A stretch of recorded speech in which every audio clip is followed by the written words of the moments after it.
the West gets this wrong, Ukraine will lose, it will cease to exist as an independent sovereign state, Russia will win, and the tentacles that it stretches abroad in its malign campaign for influence will continue. If we get it right, however, and actually Ukraine can win this war, and ultimately, extraordinarily, in the longer term, we can have a better Russia as well. Russia never went through a period of de-Sovietization.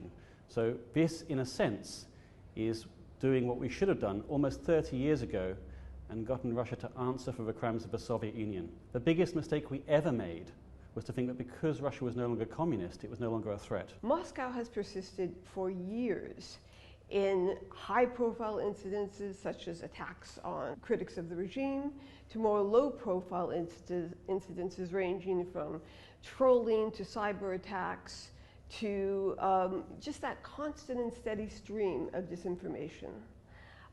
Secondly, at a time when democracy is in decline by all measurable indicators, the transatlantic community simply can't afford to allow imperial aggression and annexation to become an acceptable form of politics. Ukraine, it's been painful, it's been incremental. The Ukrainians would obviously want more upfront military support, but the financing is finally coming, and I think it's a great investment for the West to reduce the effectiveness of what is a peer competitor or was a peer competitor.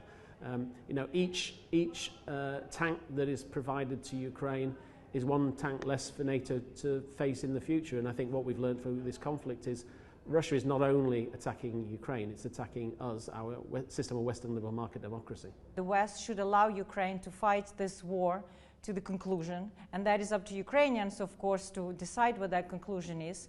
But it also means that dialing up military assistance to Ukraine, because the current war of attrition is to a degree a creation of Western very incremental assistance. But this kind of incremental support to Ukraine and fear of Russia leads to stable war rather than a capability to conclude this war in a way where Ukraine will be able to secure its future.